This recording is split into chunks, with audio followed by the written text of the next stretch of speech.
Howdy, folks. Good question I got this week was from Dave, which is effectively kind of what's my personal thoughts on chocolate milk.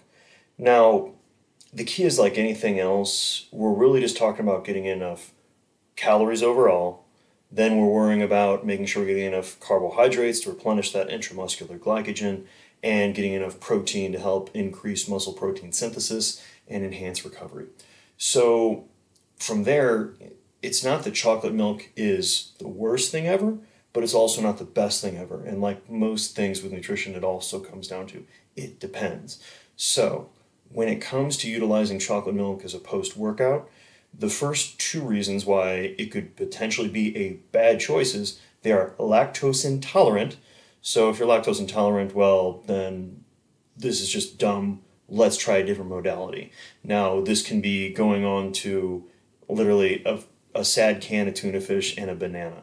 Like we just are focusing on getting in the protein, getting in the carbohydrates, and then obviously the overall calories. Now it is nice that it turns out chocolate milk doesn't have any fiber, and if we're going skim, it has very little fat, which means it's going to be very rapidly digested. Now it is a fluid, so that can help with rehydration. It's going to have a little bit of electrolytes that also is going to enhance recovery.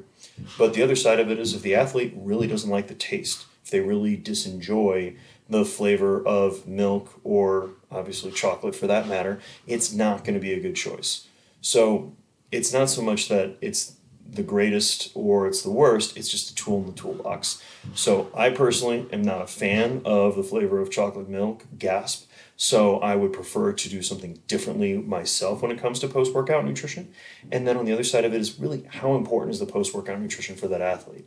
So if you're really working with a hard training athlete that's burning a lot of calories every week, then we want to make sure we're replenishing it and giving them a relatively high calorie beverage post-workout to help with recovery can be really useful. But if we're working with someone that's just trying to be in a caloric deficit, they're trying to lose weight, they're just getting into working out, well, now we're using far more complicated, or at least we're adding another level of complexity to their training than we probably don't need initially. It's something we can build up to, and by all means, it is something that also works really easily in budget, so that is something in its favor.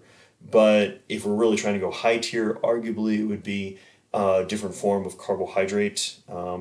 Really, you could go as simple as a maltodextrin. Obviously, there's people that get into the whole waxy maize and potato oat starch as carbohydrate sources for post-workout recovery, along with you can be talking about using something like, instead of obviously a complete milk protein, which also has the casein, the more slow digesting, but going with a whey protein and specifically a high hydroxylate, which is going to be even faster digesting, or we can just go with a simple essential amino acid supplement, which is going to be even more rapidly digesting because we don't have to worry about utilizing pepsin and otherwise because it's already in their individual forms.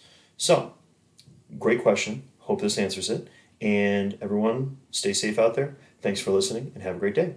Bye-bye.